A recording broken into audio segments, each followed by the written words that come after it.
Hey guys, welcome back to SA Homesteads. Today I'm just going to give you a quick growing guide of how to grow watercress. Most of you will know watercress as a culinary leafy green that you eat. It has a spicy taste to it, and its name does suit as to where it grows. Guess where it grows? Yes, it grows in water. So I'm just going to show you guys how I grow some of my watercress, and I'm just going to give you some tips and tricks to get yours thriving.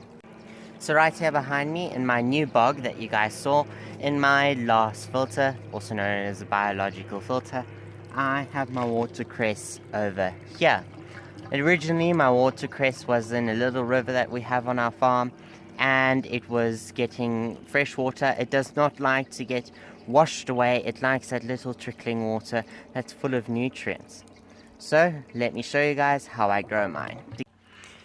So over here is my watercress, and all I'm growing it is in a rocky substrate. I chose the rocky substrate because it allows water to flow freely through it.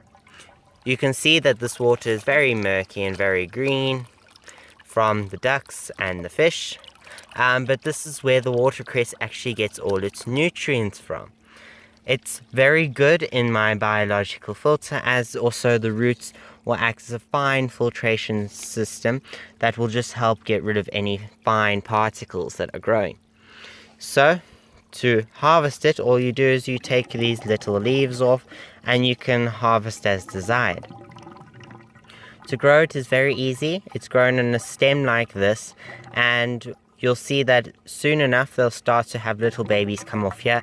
You'll be able to break off the babies off the stem and just put them in your substrate and anchor them like so that they don't wash away.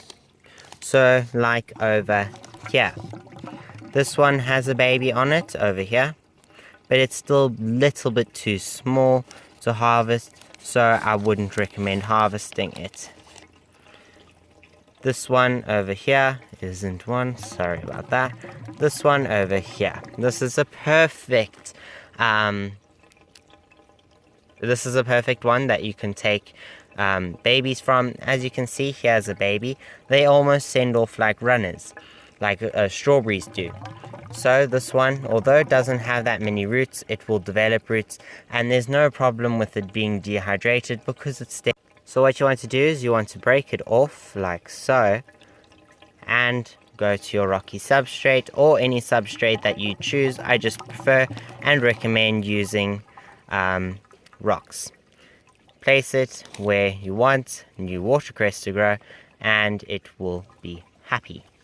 Watercress does like as much sun as you can give them, but I find that mine grows better in a semi-shade area. And also when planting your watercress, just make sure that leaves are out of the water, just so that it can transpire and photosynthesize.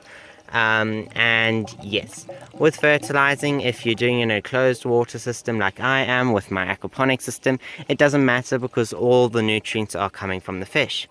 But if you are doing it in something like a pond with no fish in it, for instance, you then can put some sort of nutrients in there, but then you might have a chance of an algae buildup. So I would advise you to put something like EM or seed grow into it, or any of those soluble products that you can put in. Watercress does grow quite quickly. It has it's a very nice plant to use. Looks nice if you try to create a water garden, and it produces these white little flowers.